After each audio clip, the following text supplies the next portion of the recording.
Você sabia que entre todas as rotas aéreas do planeta, nenhuma delas passa diretamente sobre o Monte Everest? Mesmo com aviões modernos, capazes de voar a mais de 12.000 metros de altitude, o ponto mais alto da Terra, com 8.848 metros, é completamente evitado pelas companhias aéreas. Mas afinal, por quê? Será que existe uma lei que proíbe o sobrevoo? É superstição? Ou há uma explicação científica que a maioria das pessoas desconhece? Hoje, no Revela Isso, você vai descobrir os perigos reais e os motivos técnicos que fazem os aviões se manterem longe do topo do mundo. 1. O Everest e a altitude extrema. O Monte Everest está localizado na Cordilheira do Himalaia, entre o Nepal e o Tibete. A montanha atinge 8.848 metros acima do nível do mar, o equivalente a empilhar mais de 10 arranha-céus do tamanho do Empire State Building, um sobre o outro. Agora imagine, a maioria dos voos comerciais opera entre 10 e 12 mil metros de altitude. Isso significa que, ao passar sobre o Everest, o avião estaria voando a apenas 2.000 metros de distância das montanhas. Em termos de aviação, isso é praticamente roçar o terreno. E quando se trata de segurança aérea, 2.000 metros de margem é nada. Uma simples corrente de ar descendente pode mudar tudo. O ar nessa altitude é extremamente rarefeito. Contém menos moléculas de oxigênio, o que significa que os motores a jato têm dificuldade para gerar empuxo. Menos oxigênio e menos potência. Menor sustentação das asas.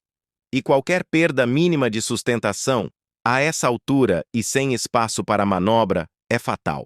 Segundo o desafio do ar rarefeito, a atmosfera da Terra é dividida em camadas. O Everest está localizado na troposfera superior, região onde a densidade do ar cai drasticamente. Os motores dos aviões, mesmo os modernos turbofãs, precisam de oxigênio para queimar o combustível e gerar energia. Só que quanto mais alto, menor a eficiência da queima e maior o risco de stall, que é a perda súbita de sustentação. Em um ambiente onde as temperaturas podem chegar a menos 60 graus Celsius, o gelo se forma rapidamente nas superfícies da aeronave e nas entradas dos motores, o que aumenta o risco de falha mecânica. Além disso, a pressão atmosférica é tão baixa que, em caso de despressurização, as máscaras de oxigênio durariam menos de 15 minutos, tempo insuficiente para descer até uma altitude segura em uma região montanhosa. Terceira impossibilidade de pouso de emergência. Outro fator crítico é o relevo. O Himalaia é uma cadeia montanhosa com picos que ultrapassam 7.000 metros, e não existe nenhum ponto plano para uma descida de emergência. Se um avião tivesse qualquer pane, motor, pressurização ou falha elétrica, não haveria lugar para pousar. Na prática, sobrevoar o Everest é voar sem plano B.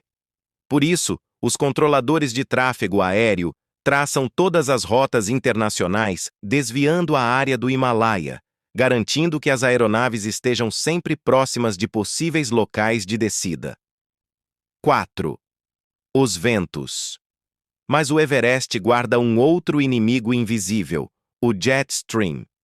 Essas são correntes de vento de alta velocidade que circulam a cerca de 10 a 12 mil metros de altitude, exatamente onde voam os aviões comerciais. Na região do Himalaia, os ventos podem ultrapassar 320 km por hora. Imagine isso, ventos mais fortes do que um furacão categoria 5. Esses ventos não são constantes. Eles mudam de direção, intensidade e podem criar turbulências severas, chamadas de Clear Air Turbulence. Turbulências invisíveis que não aparecem nem nos radares. Uma rajada dessas pode derrubar instantaneamente a altitude da aeronave em centenas de metros, o que seria suficiente para atingir o terreno das montanhas. 5. Fatores de navegação e comunicação. Além da natureza, há o fator tecnológico.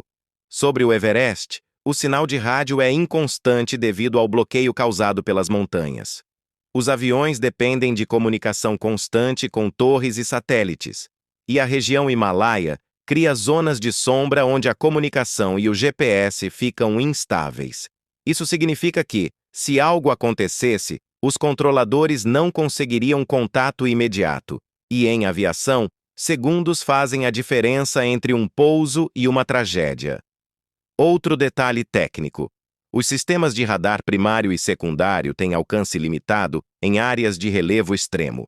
Isso dificulta a vigilância e monitoramento das aeronaves, reduzindo a margem de segurança operacional. 6. Temperatura, gelo e equipamento.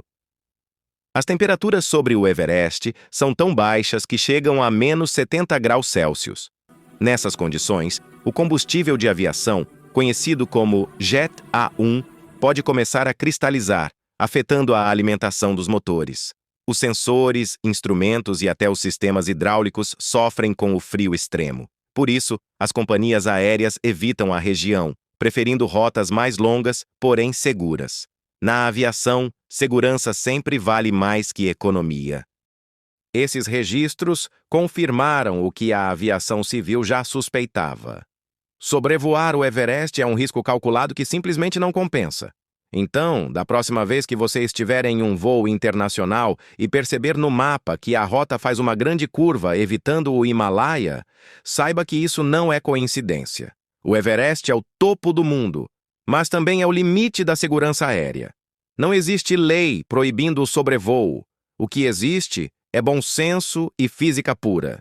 Voar sobre o Everest é enfrentar o frio extremo, o ar rarefeito, os ventos mais fortes da Terra e um relevo sem perdão. E é por isso que, mesmo na era dos jatos supersônicos e tecnologia avançada, o Monte Everest continua sendo uma fronteira intransponível do céu.